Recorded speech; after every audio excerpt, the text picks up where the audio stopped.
warahmatullahi wabarakatuh. Perkenalkan, nama saya Amriana, guru SMP Negeri 21 Halmahera Tengah. Saat ini menjadi mahasiswa PPG dalam jabatan kategori 2. Pada kesempatan kali ini saya akan melakukan PPL Aksi 4 dengan materi menumbuhkan kesadaran terhadap Undang-Undang Dasar tahun 1945. Selamat menyaksikan.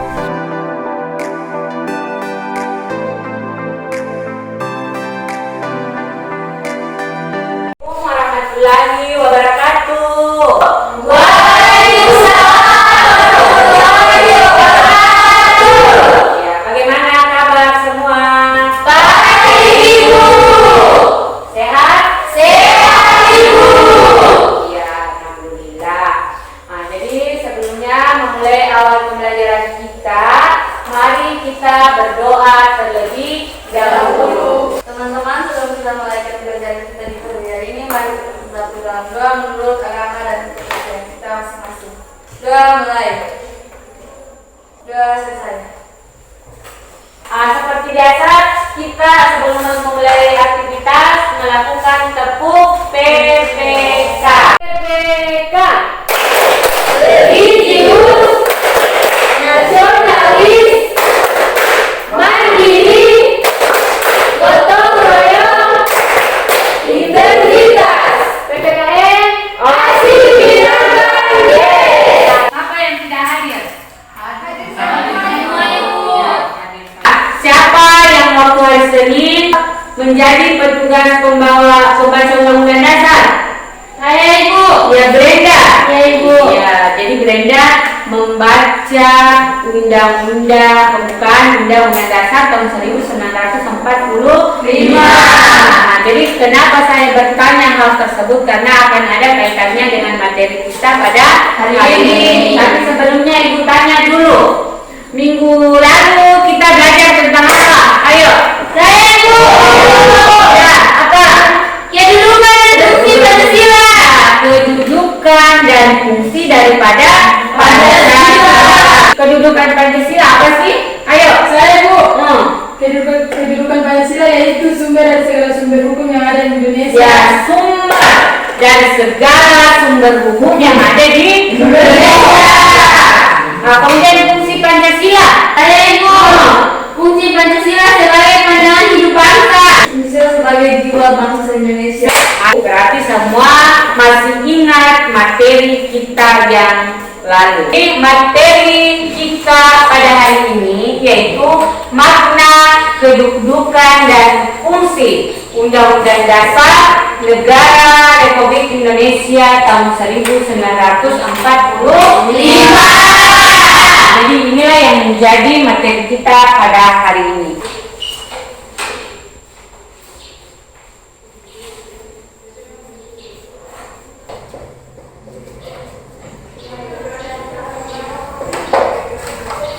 Jadi perhatikan semua di sini.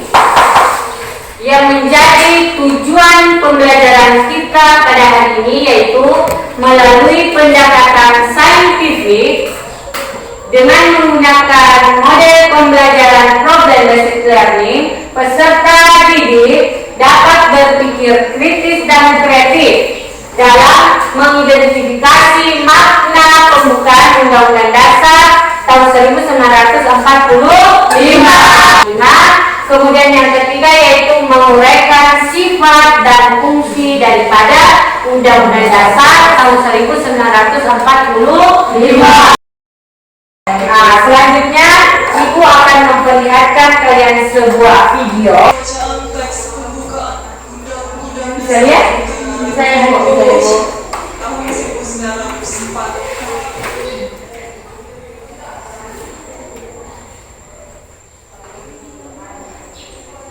Undang-Undang Dasar Negara Republik Indonesia. Video apa yang telah kalian tonton tadi? Seorang yang sedang membacakan teks Undang-Undang Dasar 1945. Setelah kalian mengamati video, apa yang ingin kalian tanyakan? Silakan. Ya, silakan. Apa akibat bagi warga negara serta bangsa dan negara apabila Indonesia tidak memiliki Undang-Undang Dasar? Ada yang bisa jawab? Halo Ibu. Nah, Brenda silakan. Akibat apabila tidak ada Undang-Undang Dasar Negara Republik Indonesia tahun 1945 adalah tidak ada peraturan mengenai batasan antara hak dan kewajiban, sehingga akan terjadi kekacauan di mana-mana dan juga negara tidak memiliki pedoman dalam mengatur kehidupan bernegara. Iya, tepuk tangan untuk Brenda. Tadi ya jawabannya, ketika undang-undang dasar tidak ada di suatu negara, maka negara ini akan kacau.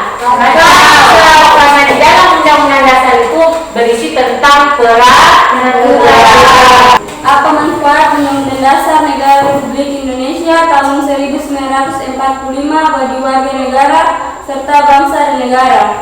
Undang-Undang Dasar Negara Republik Indonesia tahun 1945 bagi warga negara serta bangsa adalah sebagai pengatur bagaimana kekuasaan negara yang disusun, dibagi dan dilaksanakan, dan juga sebagai penentu hak kewajiban negara, aparat negara dan warga negara. Jadi Ibu akan membagi kalian menjadi 3 kelompok. Kelompok Megawati menjadi kelompok 1. Kelompok SBY? Jadi Ibu.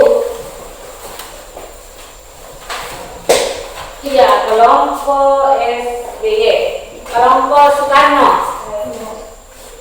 Silakan dibaca baik-baik, ikuti petunjuk apa yang diminta pada LKPD. Nah, jadi kelompok 1 tugasnya tuliskan makna setiap alinea pada pembukaan Undang-Undang Dasar. Ya, jadi kalian disuruh untuk menulis apa makna dari setiap alinea pada pembukaan Undang-Undang Dasar tahun 1945. Dari kelompok Megawati terlebih dahulu untuk mempresentasikan hasil daripada kelompok. Terima kasih atas kesempatan yang telah diberikan kepada kami. Kami dan kelompok Megawati akan membawa ini. Mana di mana anak paling keren, anak paling keren ada di kelompok kami. Mana di mana anak paling jago, anak paling jago ada di kelompok kami. Megawati pasti bisa. Tapi akan membacakan hasil diskusi kami yang telah makna alinea pembukaan Undang-Undang Dasar Negara Republik Indonesia tahun 1945. Kedudukan Undang-Undang Dasar Negara Republik Indonesia tahun 1945. Terima kasih. Terima kasih atas terima kasih juga hasil diskusi kami dari kelompok Megawati. Apakah kelompok Soekarno ada pertanyaan? Apakah pembukaan Undang-Undang Dasar tahun 1945 tidak pernah mengalami perubahan?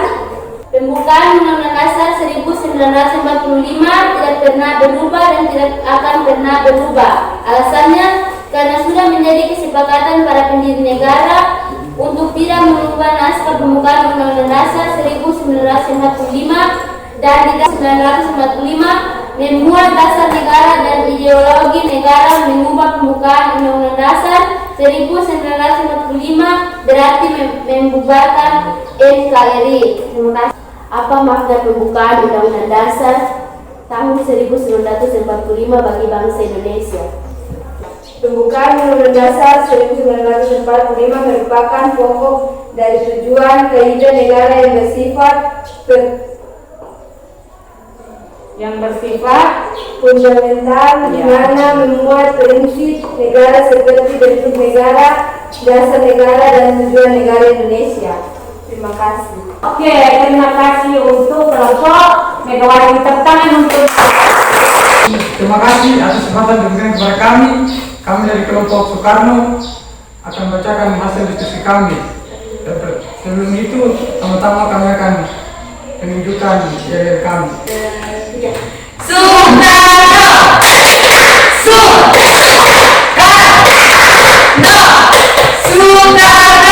cerdas, keren, siap beraksi. Kedudukan Undang-Undang Dasar Negara Republik Indonesia tahun 1945.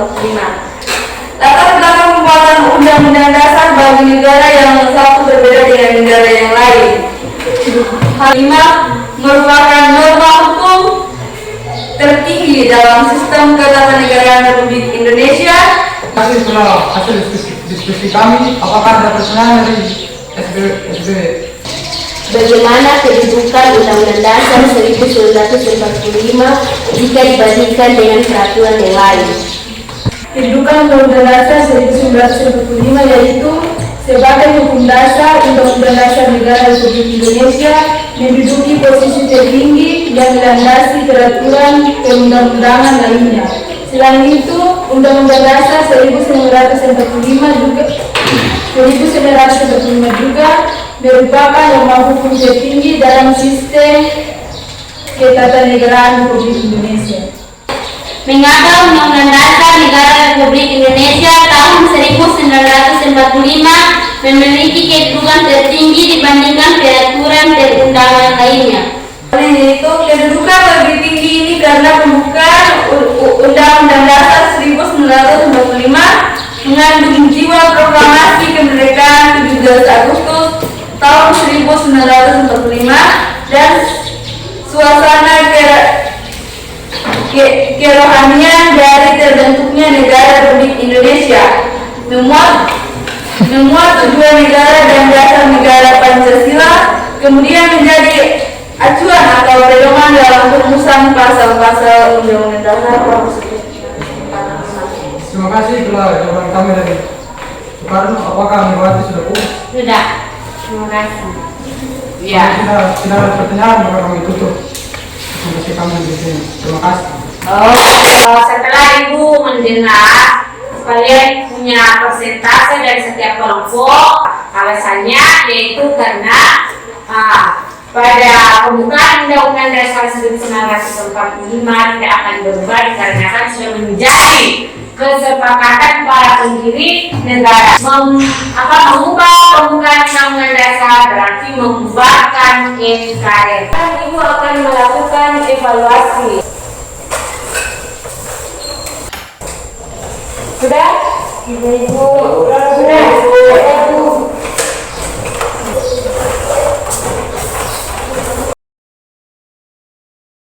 Sekarang siapa yang ingin menyimpulkan pembelajaran kita pada hari ini? Undang-Undang Dasar Negara Republik Indonesia sangat penting bagi bangsa Indonesia karena digunakan sebagai alat kontrol pengatur bagaimana kekuasaan negara disusun, dibagi, dan bagaimana dilaksanakan serta sebagai penentu hak dan kewajiban negara aparat negara dan warga negara. Jadi Undang-Undang Dasar Negara Republik Indonesia dijadikan sebagai alat kontrol, ya, dan juga Undang-Undang Dasar Negara Republik Indonesia ini tahun 1945 ya menempati urutan yang paling tinggi, ya tertinggi di antara peraturan-peraturan yang ada di yang lain. Sekarang siapa yang bisa merefleksikan kegiatan kita pada hari ini? Bagaimana perasaan kalian? Kemudian apa yang kalian dapatkan setelah mengikuti pembelajaran pada hari ini? Silakan, Bapak.